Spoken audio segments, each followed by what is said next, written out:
এই এক হাতে দূর থেকে এখানে এই গুলি মারছে, এখানে বের হয়ে গেছে। ওই বোনের রক্ত নিয়ে আমি শুয়ে গেছি। রাজনীতিবিদরা মরতে চায় না, তারা নেতৃত্ব দিতে চায় কিন্তু মরতে চায় না। তো আমি বললাম, আমি যদি এই যুদ্ধে মারা যাই, তুমি অন্য কারো কাছে বিয়ে বসবা, এটা আমার পক্ষ থেকে অনুমতি আছে। আমার কাছ থেকে আমি আগে বিদায় নিছি। 5 তারিখের ঘটনা আমি বলতে চাই, তাহলে আমাকে ফিরে আসতে হবে এর আগের 2 দিন আগের ঘটনায়। স্টুডেন্ট ইউনিভার্সিটি, অর্থাৎ ব্র্যাক ইউনিভার্সিটি, স্টুডেন্ট ইউনিভার্সিটি, যে শাহনওয়াজ ফাহাদ ভাই যখন মারা গেছে, উনি আমার পাশেই মারা গেছে। আমি আর উনি সহ একসাথে পানি খেয়েছিলাম। পানি খাওয়ার পর উনি বলতেছে, ভাই আমার একটা প্রতিষ্ঠান আছে, মাদ্রাসাতুল ফুনুন আল ইসলামিয়া ঢাকা। আমি বললাম, উনি আমাকে বললো আপনার প্রতিষ্ঠান একদিন দিতে হবে আমাকে। আমি তো অবশ্যই, আমার একটা কার্ড ছিল, ওনাকে কার্ড দিয়েছি। পানি খাচ্ছি আমি, উনিও পানি খেত। এই পানি খাবো এভাবে ঘুরলাম, ঘুরার সাথে সাথেই পিজিবি গুলি করে দিছে। তখন আমি সাধারণত কমি মাদ্রাসা পড়ুয়া, আর আপনি অবশ্যই জানবেন আমাদের কিন্তু বিধি নিষেধ আছে, যে আন্দোলন সংগ্রাম যাওয়ার একটা অনেক ব্যাপার স্যাপার আছে। তো ওইভাবে আসলে হয়তো সাহস হয়ে নেই, কিন্তু ভয় চলে গেছে কখন, যখন একটা আমার চোখের সামনে থেকে একটা ভাই গুলে গিয়ে সাথে সাথে পড়ে গেছে। তার সাথে এই কথা বললাম, এই তো মারা গেল, শেষ। তখন আমি একটা হিম্মত নিয়েছি, না, এই যুদ্ধে পিছপা হওয়া যাবে না। আমি বাসায় এসেছি, আমার স্ত্রীকে বললাম, আমার একটা মেয়ে আছে, আতিকা বিনতে শফিকুর রহমান। তো আমি বললাম, আমি যদি এই যুদ্ধে মারা যাই, তুমি অন্য কারো কাছে বিয়ে বসবা, এটা আমার পক্ষ থেকে অনুমতি আছে। আমার কাছ থেকে আমি আগে বিদায় নিছি। তো মা কান্না করলো। আর আমার যেটা প্রতিষ্ঠানের পরিচালক, আমার মাদ্রাসার শিক্ষক আছে, ম্যাম আছে, তো আমি আমার মাদ্রাসার সম্পূর্ণ কাগজপত্র রেডি করে রাখছি আগে। আর বাস্তবতা সত্য কথা হচ্ছে কি, আমার প্রতিষ্ঠানের বাসাওয়ালা যিনি, উনি শ্রমিক লীগের সভাপতি, উনি আমলি, একটা ভয় আছে। কিন্তু কেন যেন শাহনওয়াজ ফাহাদ ভাই মারা যাওয়ার পরে আমার ভয়টা কেটে গেছে। আমি আন্দোলন শুরু থেকে নিয়ে BRAC university, student university, Rampura, ওই মানে ওই এটা কি বলে, মানে ওই জায়গাটা আমি ছিলাম, শুরু থেকে আমি ছিলাম। তারপর এরপর থেকে বিরামহীন কাজ চলতেছিল। আমি এখন চলে যাচ্ছি 5 তারিখের ওইখানে। 5 তারিখ ওইখানে কি হয়েছে, এর আগের দিন যখন শাহবাগে আমাদের একটা সমাবেশ ছিল, আমরা সারাদিন ওখানে ছিলাম। সন্ধ্যার দিকে হঠাৎ করে, সন্ধ্যার আসরের আগ থেকে কারণ বাজার থেকে পুলিশ গুলি, এক পাশে ছাত্রলীগ, এক পাশে গুলি, এক পাশে পুলিশ গুলি করতে করতে করতে বাংলা মোটর মধ্যে চলে এসেছে। বাংলা মোটর যেটা, আমরা ওখানে ছিলাম। আর এখান থেকে যে মিন্টি রোডে যে এই পাশে পুলিশগুলো আমরা আটকে রাখছিলাম, আমার শাহবাগের পুলিশগুলোকে আমরা আটকে রাখছিলাম, যে ওরা যদি ঝামেলা করতে সমস্যা হবে। হঠাৎ আসর আগে পুলিশগুলি সারাদিক থেকে গোলাগুলি শুরু হয়ে গেছে। আমরা খুব চেষ্টা করছিলাম, পাই নাই। ওই দিন রাত্রে খুব অ্যালার্ট, মানে দরপাকড় করছিল এবং গুলি করছিল। আমি জাহানের ভয়ে কি করবো, আমি কোথায় যাব। আমার সাথে একটা ভাই ছিল নুমান নামে। আমি পল্টনে আমার এক ভাইয়ের অফিস জায়গায় উঠলাম, ভাই আমাকে একটু জায়গা দেন। আর সত্য এবং বাস্তব কথা হচ্ছে কি, ওই দিন ওই রাত্রে আমার পরিচিত, আমার ভাইয়ার বাসায়, আমার পরিচিত আমার কিছু কলেজ ইউনিভার্সিটি পড়ুয়া তাদের বাসায়, আমার একটা প্রতিষ্ঠানে প্রায় 8 থেকে 9 হাজার মানুষকে আমি আশ্রয় দিছি। আমার ফেসবুকে এখনো পোস্টগুলো আছে। আমি তাদের খাওয়া দাওয়া ব্যবস্থা করে দিছি। আমি ওই সময় কিন্তু নেটও বন্ধ করে দিছি রাত্রে, তারপরে রিক্সের উপরে।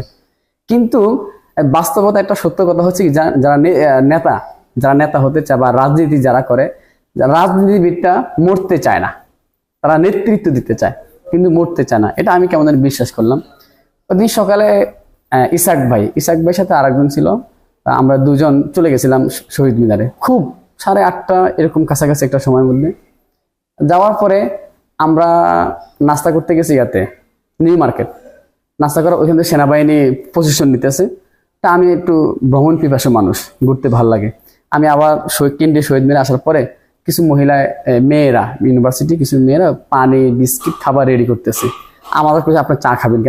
আমি বিস্কুট পানি দিব, অপেক্ষা করুন, আমি দিচ্ছি। আমি কিছু টাকাও দিয়ে দিছি। লাস্ট আমি একটা রিক্সা নিয়ে শাহবাগ গেছি। শাহবাগে যাওয়ার পরে পুলিশ গুলি, মানে এটার গুলি তো না, মানে রাবার বুলেট বা টিআরসি মারতে মারতে টিএসসি আসতেছে। আমি আমার দৌড়ে এসে এখানে ইনফরমেশন দিছি, ভাই আপনারা সতর্ক হন, বিশেষ করে আমরা যারা মেয়েরা আছি, ওরা তো কিছু বুঝে না, আপনারা একটু সাবধানতা অবলম্বন করেন, পুলিশ আসতেছে। তো সবাই একটা কথা হবে, কিছু হবে না, আমরা দাঁড়াই রয়েছি, আমরা তো কোনো সমস্যা করতেছি না।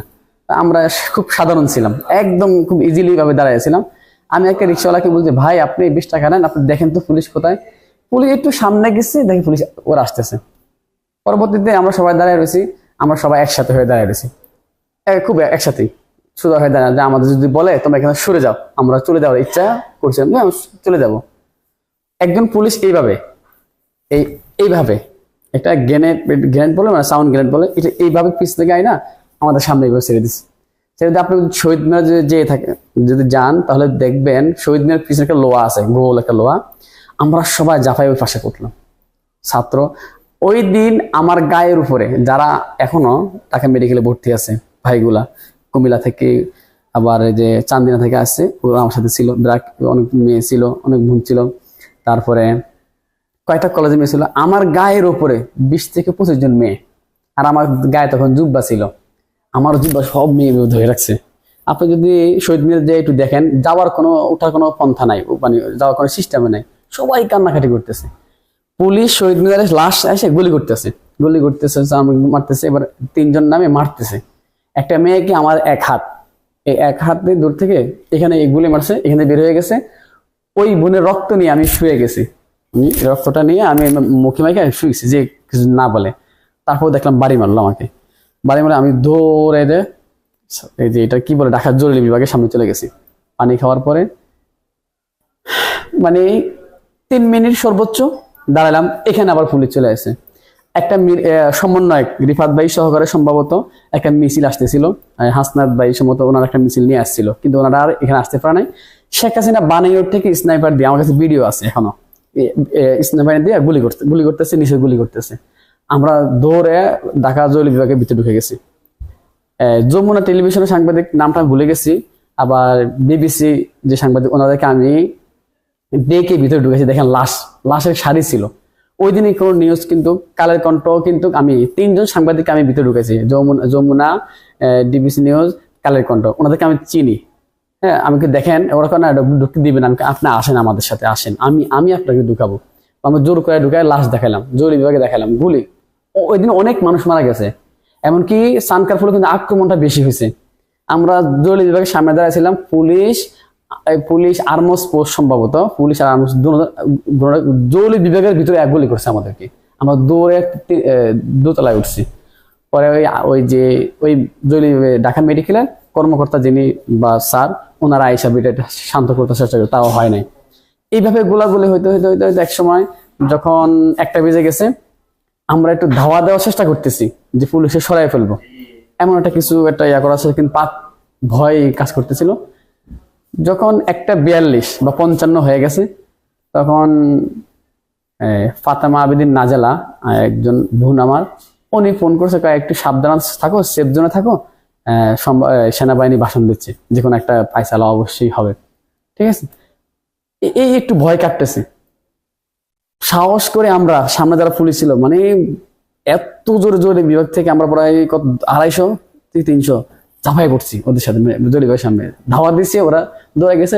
ওই সময় বিশাল মিছিল, মানে বাচ্চা যখন দুধ খায়, দুধের জন্য কান্না করে না, ওয়া ওয়া করে কান্না করে না।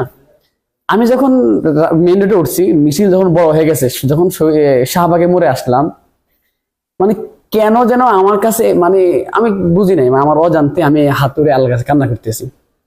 আর ওই দিন আমি বাস্তব সকালে কিন্তু মারা গেছিলাম। আমি পড়ছি লা ইলাহা ইল্লাল্লাহু মুহাম্মাদুর রাসূলুল্লাহ, পড়ে ফেলছি যে আজকে মারা যাবো, আজকে বাসায় ফিরবো না।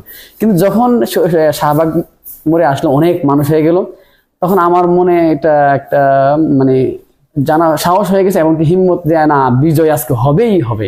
আর এই অজান্তে কান্না, অজোরে কাঁদলাম। কেন কাঁদছি জানি না, মানে কান্না কেন, তখনও কিন্তু আমি জানতাম না যে বিজয় শেখ হাসিনা পালাইছে বা শেখ হাসিনা পতন, তখন জানতাম না বিষয়টা, কিন্তু কান্না করতেছি। মুনাজাত শেষ করার পর একটা ভাই, কিছু মেয়ে আমাকে থামায় পানি খাওয়াইছে। যখন এইভাবে মন নিলাম, তখন শুনলাম যে শেখ হাসিনা পালাইছে, পতন হয়েছে। আল্লাহ শুকরিয়া আদায় করছি। তবে বাস্তবতা, আমার বাসায় পুলিশ গেছে, ডিবি পুলিশ গেছে, আমার স্ত্রী খোঁজ নিয়ে আমার মাদ্রাসা হয়ে গেছে। আমি নিশ্চিত যদি এই আন্দোলনে আমরা হেরে যেতাম, আমাদের যে সমন্বয়ক যারা ছিল, যারা এই আন্দোলনে জড়িত ছিল, তাদেরকে প্রাথমিকভাবে হয়তো সাহস দিতে, হ্যাঁ কোনো সমস্যা নাই, কিন্তু ওদেরকে মেরে ফেলতো। আমি তো আয়না ঘরে থাকতাম, এটা বাস্তব।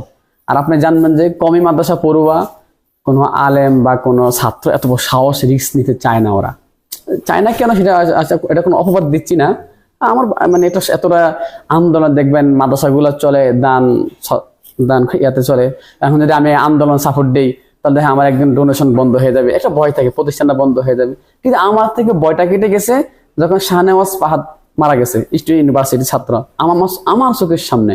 আপনার যমুনা টিভিতে একটা খবর প্রচারিত হয়েছে, ওইখানেও আমার আছে।